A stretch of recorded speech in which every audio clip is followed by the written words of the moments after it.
All right, welcome back to the 52 Reasons Why I Love the Catholic Faith. And today we are on number 3, which is the crucifix. The crucifix. The difference between a cross and the crucifix is obviously the cross doesn't have the corpus or the body of Jesus Christ on it.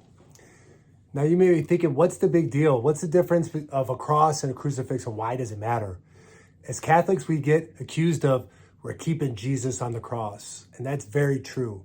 That doesn't mean, though, we don't recognize the resurrection. We just know that it's a both and. We are just like St. Paul, who preached to the Corinthians, that he preaches one thing, and it's Christ crucified. Now, why is that? Well, that helps us to remember what it cost Jesus for us to be reconciled to the Father. It cost him his life. It cost suffering. And that is a symbol of what our faith should be, is that it's sacrificial, that we are to die to ourselves, to deny ourselves and carry our cross.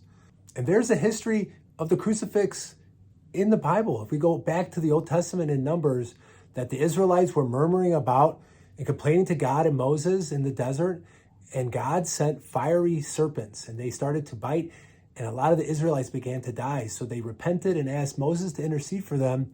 And God told Moses to make a bronze serpent and put it up on the wood of on a pole, and that lift it up, and those who would look at it would be saved.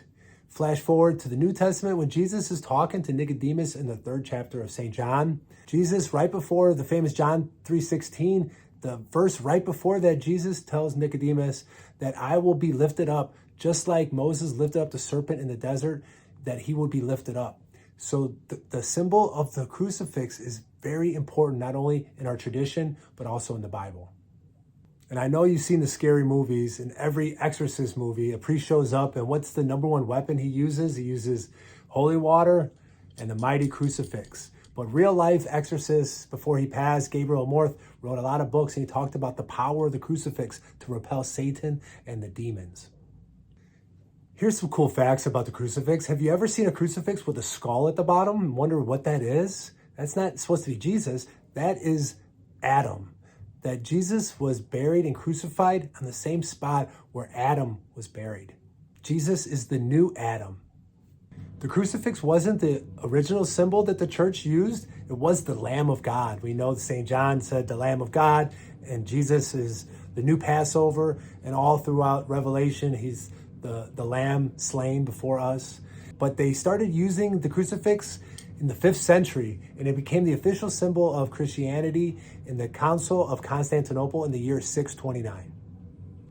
Fast forward to the Protestant Reformation, that's when we start to see Jesus get removed off the cross, because our Protestant brothers and sisters wanted to focus solely on the resurrection. But as Catholics, we know it's important to have both the Good Friday and Easter Sunday in our minds, to know and remember the sacrifice that it cost Jesus and what it should cost us, but to also keep our eyes towards the resurrection.